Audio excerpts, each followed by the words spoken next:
Mais Lily, oui, bien sûr. Vous êtes Ah, si oui, Bonjour gourmand. Lily, ça va? Mais oui, ça va Bruno. Bruno, Laurent. non, moi, c'est Lolo. C'est Lolo. Bonjour. Vous voyez, Bonjour. on la change d'heure d'émission et elle est toute Ah oui, perturbée. Vous êtes moi, perturbé je passe en dans vos deuxième habitudes. Bon, Alors, 2 livres. allez, deux livres. romans. Alors, je commence par lequel? Il y a une histoire à l'eau de rose et il y a une histoire à l'encre noire. L'eau de plutôt. rose. L'eau de Allez, à rose. Ouais. On va jouer Allez, petit. Loin de Cils Maria. C'est un très très beau roman historique qui raconte une histoire vraie. C'est l'ascension d'un petit berger du fin fond des Grisons, donc au fin fond des Alpes, au début du 19e siècle, qui a quitté un jour sa campagne pour faire fortune, en tout cas pour essayer. Il a parcouru des kilomètres, passé des frontières, et il atterrit à Berlin, chez un de ses cousins, où il apprend le métier de confiseur, pâtissier. Et là, on apprend plein de trucs sur comment on tire le sucre, comment on fait les meringues, les passemans. Ah bah c'est raccord avec Ah, la on est C'est raccord. complètement raccord avec la gaufre. Il va devenir un très, très, très, très grand pâtissier. Il va faire fortune. Toutes les grandes têtes couronnées vont se bousculer chez lui. Il va découvrir l'amour. C'est vraiment une saga étonnante. Et comme c'est un mec génial, il retourne dans son petit village à Cils Maria. Et il fait la fortune de ce petit village en installant un énorme hôtel, un truc de luxe où vont venir toutes les grandes personnalités du monde.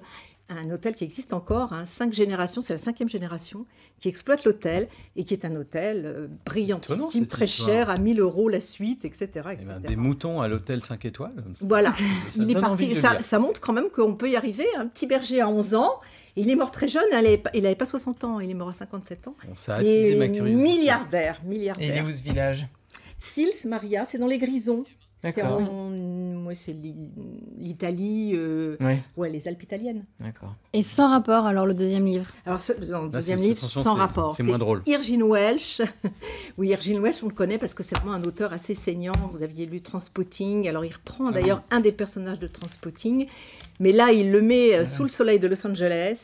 Il a envie, enfin, il a décidé de vivre une nouvelle vie. Il se rachète une conduite. Il a épousé une jeune femme. Il a 2 petites filles. Il est rangé des voitures. Mais un jour, il apprend, catastrophe, que son fils aîné, qu'il avait eu dans une autre vie quand il était en Écosse, vient d'être assassiné. Donc il dit, je pars pour les funérailles. Mais évidemment, quand il replonge dans cette atmosphère, il retate aussi. Il était chef de gang, c'était un type qui voilà. maniait le couteau comme personne. Maintenant, il est devenu un artiste contemporain. Mais il est quand même... Alors, ce qu'il y a d'intéressant dans ce bouquin, c'est très très fort, toujours chez Irving Welsh, pardon, c'est qu'il a vraiment une densité psychologique, il travaille vraiment ses personnages.